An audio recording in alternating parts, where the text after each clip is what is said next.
Office New Directions Program Case Manager. And we're here at this great, awesome ceremony on this great day to celebrate National Recovery Month, to celebrate the highlights and the accomplishments of all the hard work that you have done in the New Direction and Drug Court program. This is not an easy feat. This is not an easy task. This is not an easy task, but as you all are here today, we want to celebrate you all for the accomplishments. Some have been here for a while, some have been here a short time, but today is your day to celebrate you all and what you all have done.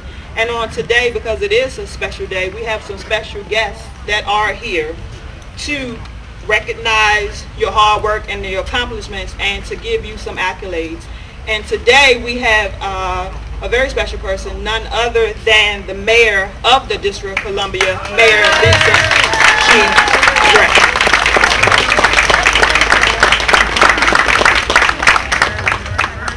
Thank you very much, and good morning, everybody. Good morning. I'm absolutely delighted to be here. Delighted to be here with the Honorable Judge Weisberg, who is playing an instrumental role in this program at this point, and with Cliff Keenan. Also, we just had a wonderful conversation about his history and his role now in helping to support the drug court program. I also want to acknowledge a couple of other people, and I don't know where he went, but our Deputy Mayor, Paul Kwanda, who I just saw. There he is, right in front of me. Paul does a great job. I've said to so many people that the job of being a deputy mayor is really hard because you're not running any particular agency. You have oversight of a number of agencies, and you're trying to get them to work effectively together. And Paul has MPD, he has Homeland Security, he has Fire and EMS, he has the Department of Corrections. He has the really tough agencies, and frankly, with his intellect, he has the ability to get up to the high altitude to be able to look down and see the factors that tie all of those agencies together. So, Paul, I want to thank you for what you've done for this city, and thank you for coming to work with me to help continue to move us forward. How about a big hand for Deputy Mayor Paul? And we have the acting director of APRA, the Addiction Prevention Recovery Agency Administration, who's here today. This is his second stint in doing this, and I worked with Sean when I was on the council, and he was a staffer at the council. Sean Snyder. Sean, thank you for being here as well. Well, you know, I think being in the great outdoors, nobody wants to hear any long speeches from me today, and I'm certainly going to not do that. But I do want to congratulate those people who are graduating today, who completed the program, and those who are very early in their journey. And hopefully those who are early in the journey will look at those who are completing it as an inspiration, that you can do this too. Many people know this program, I guess, started, I don't know, back in the late 80s in Miami. It started by one of our former attorneys general, Janet Reno, and came to the District of Columbia in 1993. And we know that when programs are not successful, they don't stay around very long. And this one obviously has been successful because next year it will celebrate its 20th anniversary. And the idea is for people who lapsed into substance abuse and gotten themselves into difficulty with our law enforcement officials, but let's find a way to help folks get onto another path. Let's help folks find a way of shaking the substance abuse problems they have, to rid themselves of the law enforcement infractions that they may have, and get on with their life. And there are so many who now have benefited mightily from that. The data are absolutely incredible. I think people who are doing the program, only 6% of them have lapsed back into substance abuse. Or been rearrested, I should say, and a very small percentage of them have lapsed back into substance abuse as well, which means that this program is absolutely doing a great job. I want to thank those who are in the lives of the people who are on this journey, because there's nothing like a support network, to have a sister, a brother, mother, father, a friend, a mentor, who reaches out, and when you're about to maybe step back in the wrong direction, somebody who can be there to help prop you up. So Congratulations. This is a great day. I'm delighted to be here, delighted to be out in Fort Lincoln, and hopefully you saw all the work that's going on. We will have, by the way, for those who are wondering what's going on down here, we have a new Costco that's being developed that will be open at Thanksgiving. We have a Sharper's Warehouse, a Marshall's that will be there, and probably a Lowe's as well. So you get a chance to not only be able to engage in your own development, your personal development, but the economic development of the city, and it doesn't get any better than that. Thank you all very much, and congratulations, and I'm here to be as supportive as I possibly can.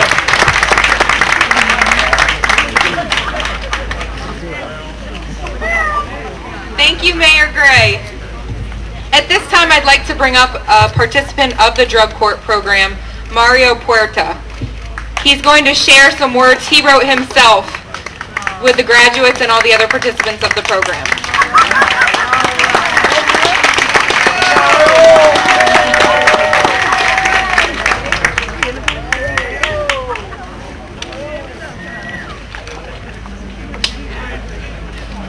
Yes.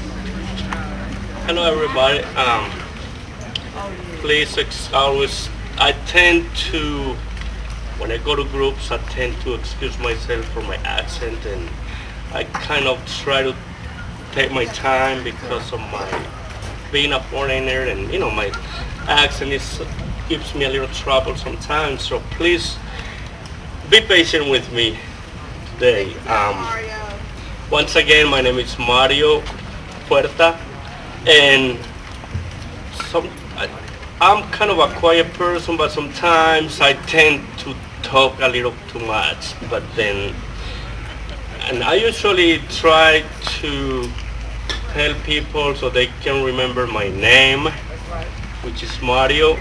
I tend to tell people, hey, just think about Super Mario. Usually when we go to groups and in the drugs court program, we tend to get sanctions by Judge Weisberg. He's here today. I know that he's present here. Hopefully I won't get a sanction because I didn't bring my Super Mario cape here today. But anyway, I would like to take a word. If I'm talking too much, please let me know. I would like to first of all congratulate all my classmates. Most of them I haven't met because I'm just on my first, the first part of the program. I would like just to congratulate them all, and hopefully I won't have to see you guys back again into phase one where I'm at right now. I also wanted to say that what else can we ask for? Nice day. We got the city's mayor here. We got a lot of people who are supporting us going through all these drug court program, and to get cleaned. I guess that's the most important thing.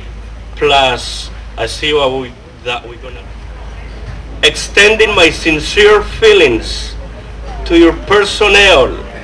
Mr. Miller Light, Mr. Jose Cuervo, Mrs. Maria Juana, in parentheses I wrote marijuana, Mr. Crack Daniels, meaning to say Jack Daniels,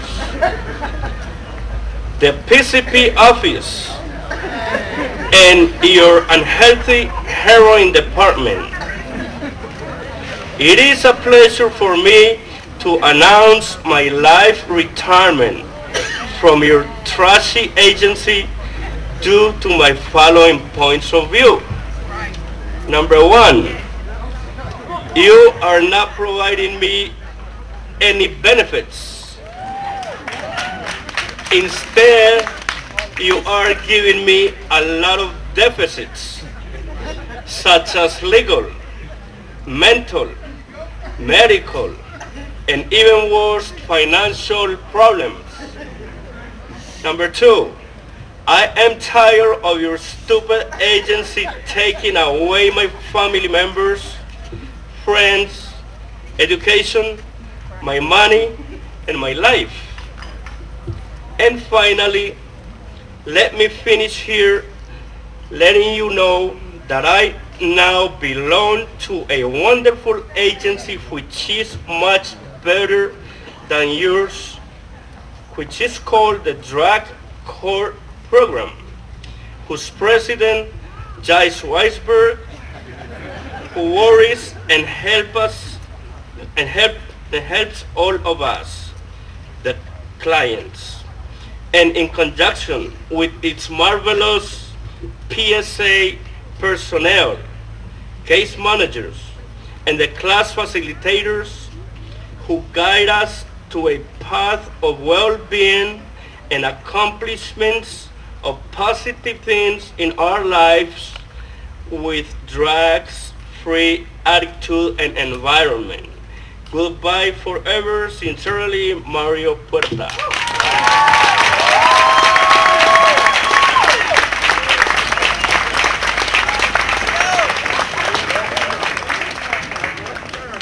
Thank you, Mario. At this time, I would like to introduce our speaker. We have a wonderful, powerful, motivating speaker for you today.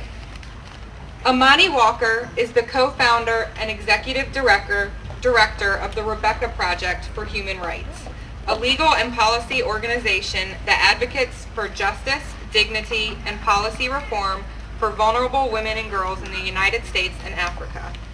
Soon after her 18 months of recovery, Ms. Walker founded Rebecca's Project, Sacred Authority Leadership and Advocacy Program, a national leadership network of parent advocates in recovery and their allies, and in 2001 joined forces with Malika Sada Sar, founder of Crossing the River, a written and spoken word workshop to create the Rebecca Project for Human Rights.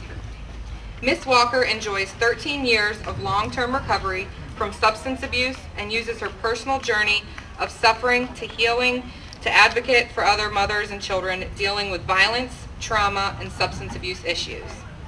Ms. Walker has trained hundreds of mothers in recovery to become advocates and educators to policymakers. Since 2001, Sacred Authority has expanded to have chapters in 14 states and the District of Columbia, where the Sacred Authority advocates conduct weekly leadership workshops for women in the DC jail. In 2011, Ms. Walker was honored by Essence Magazine's 2011 Power List as one of the 28 most influential black women, and who was also featured on BET's Black Girls Rock, where she received the 2011 Black Girls Rock Trailblazer Award.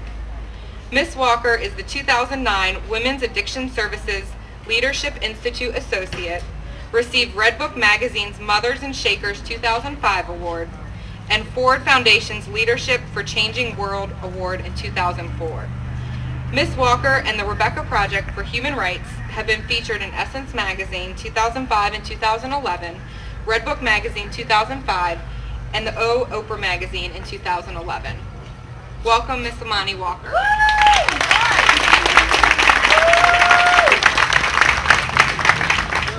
Hello everyone, it's my pleasure and honor to be here today, and I'd like to thank Judge Weisberg and Deputy Director McGinnis for the invitation to come and speak before you all. I want to first acknowledge Mario and his courage, and I really love that letter and could identify with it, every word of it. So I just wanted to acknowledge him for that. As she was reading my bio, and I was thinking, okay, alrighty, hurry up, speed it up, you know. I couldn't help but look at the beautiful women in the front row and see your lovely faces and encouragement. And it just reminded me of our connection. I'm a mother in recovery. I'm a Washingtonian. I'm a native of Washington, D.C., born and raised here, Coolidge alumni graduate.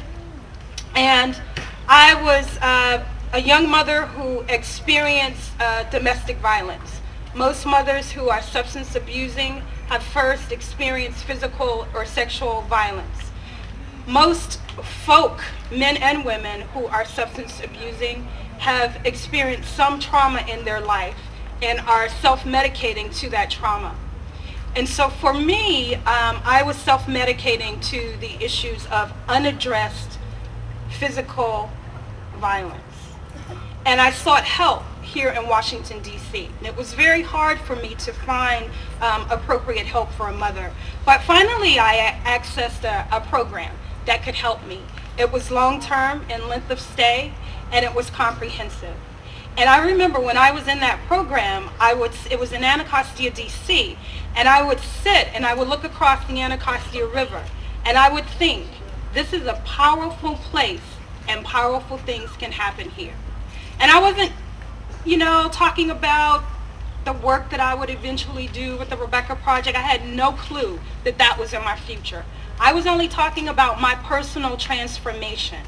At the time, the Washington Monument was being resurfaced. I don't know if any of you all remember that, but back in 1998, there was scaffolding going up around the Washington Monument. And I remember thinking, as I watched that go up over my 18 months of treatment, that scaffolding was mirroring what was happening in my personal life. Imani was being restored. And I would say, this is a powerful place, and powerful things can happen here. This morning, as I was getting prepared to come and speak before you all, I needed some inspiration, and I did what I do on most mornings. I opened my daily meditation book for my 12-step recovery, and the subject today was courage to change. And I thought, how appropriate. And it starts out with the Serenity Prayer, and if you all could say it with me, that would be great. God, grant me the serenity to change the things that I can. Am I saying it wrong? I'm saying it wrong. Okay. God, grant me the serenity to accept the things I cannot change, the courage to change the things I can, and the wisdom to know the difference. Thank you. See, I was ready to change some stuff off the top. Y'all see that? I skipped the acceptance and the serenity part and went straight to let's change, right? Okay. And what it said was, recovery involves change. Change means doing things differently. The problems that many of us face, it's not the problems, but our resistance to the change. And it talked about fear of the unknown. And what that meant for me and my personal recovery was, I didn't know what was ahead of me, but I knew what was behind me. And I had gotten comfortable with those things in my life that I knew I needed to change. And what I want to talk about is embracing the unknown. I didn't know what was going to happen for me in my life. I only knew what had happened, and I didn't want to go back there. My biggest hope was that I could become a responsible mother to my children, that I could become a loving and supportive daughter to my dad, who was 85 years old at the time. And if that was the best thing that had happened to me, I would have been satisfied right there. I wanted to be a productive member in the community. That's all I really wanted to do. And so that was what I was embracing. I was marching forward and facing my fears and facing the things that I needed to do. And what I know now is courage is not absence of fear, but courage is having fear and acting responsibly even in the face of that fear. And when I think about the unknown, I think about infinite possibilities. In recovery, we often talk about, if I had made a list of all the things I wanted, I would have shortchanged myself. And that's exactly where I was at. I just wanted to be a responsible citizen. But I didn't know that God had a plan for my life. And the very things that I thought was the worst thing that could ever happen to me, and for me, that was being a mother and being a pregnant woman and not being able to stop using drugs. I thought that was the worst thing that could happen to anyone. But that was the very thing that God used to make me uniquely qualified for the work that I do today. So whether you're a man or a woman, the thing that you think is the worst thing, the thing that you think causes you the most stigma, the thing that you think may have people to judge you the most, may be the very thing that God will turn around and make it so that you are uniquely qualified to provide service to your community. I started the Rebecca Project program of Sacred Authority in my transitional housing program. Okay, so it was not any fancy, glorious start. I was in transitional housing. I was certified homeless. And me and a group of moms got together in our living room, and we started talking about the things we wanted to change, the things that had happened to us. We talked about how we couldn't find appropriate treatment. It was from those conversations in our living room that we began to go and visit Congress right here in the backyard of Washington, D.C. So my mantra had begun to take shape and form. This is a powerful place, and powerful things can happen here. Just a few moms in my living room got together, and we went and we met with Congress, and we talked about the needs of mothers in Washington, D.C. And from that, the Rebecca Project was born. As my bio talked about, we went on to secure funding on the federal level for mothers in recovery. Initially, we were able to get what was $0 to $5 million for mothers across the country. Eventually that grew to what is now $16 million. But what we were able to do was make the case that it's easier for a mom to go to jail and for her children to land in child protective services than it is for her to get appropriate treatment. So from there, we were able for the first time ever to get child welfare dollars to go towards comprehensive family treatment. That's a place where a mom can take her children. Since that time, we've been able to get over $450 million federally for a mother to be able to stay with her child. I think it's really appropriate that I'm having this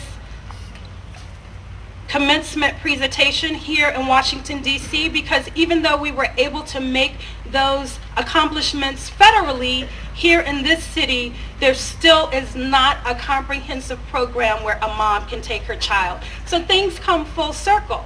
I went from my living room to doing this work on the national level, and now we're bringing it back locally. So I'm ready to be here and to be of service right here in Washington, D.C. to make sure that family treatment is back in Washington, D.C. We've also been doing work with returning citizens. So I'm doing reentry work here with men and women in Washington, D.C. So the moral of that story is that you can come from very humble beginnings. Maybe the worst thing that you think could ever happen. It could be a situation of stigma. How am I ever going to talk to anybody about what I've done in my addiction? How am I ever going to talk about the fact that, you know, whether I've had a case in court or have been incarcerated, or in my case, I was a mom who could not stop using and could not even stop when I was pregnant.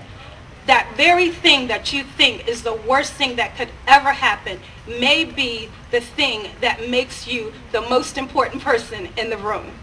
The most important person in the room. I've gone on to be that responsible mom to my children. I'm now a loving grandmother, and I was able to take care of my father when I was in early recovery, and he lived for several more years, and he died right before his 94th birthday, and I was very proud that I was able to be there and help him through his transition. So I just want to encourage you all today. I'm going to stay for the rest of the ceremony. I hope to get to connect with you all personally, and know that you can look me up in any way that I can be of service. Please be in contact. Thank you.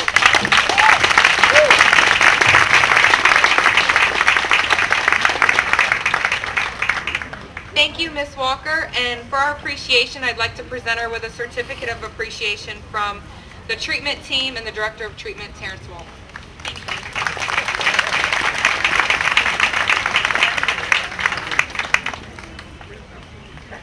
At this time, we're going to start moving into the progressions and graduation ceremony. And to start us off, Judge Carey would like to come up and share a few words as we begin this process.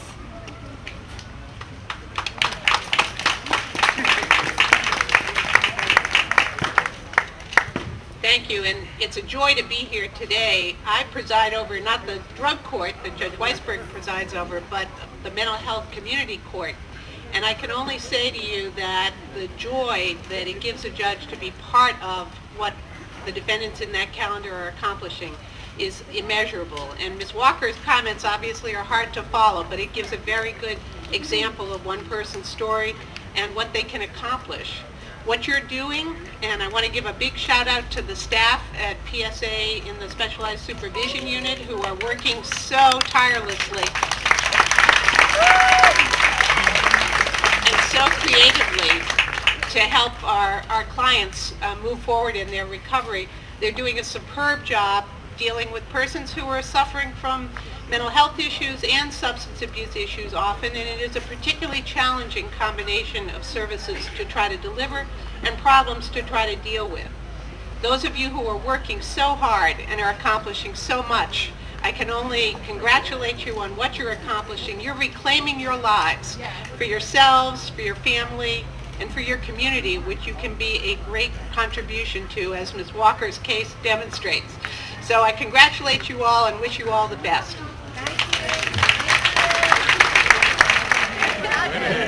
Congratulations, guys.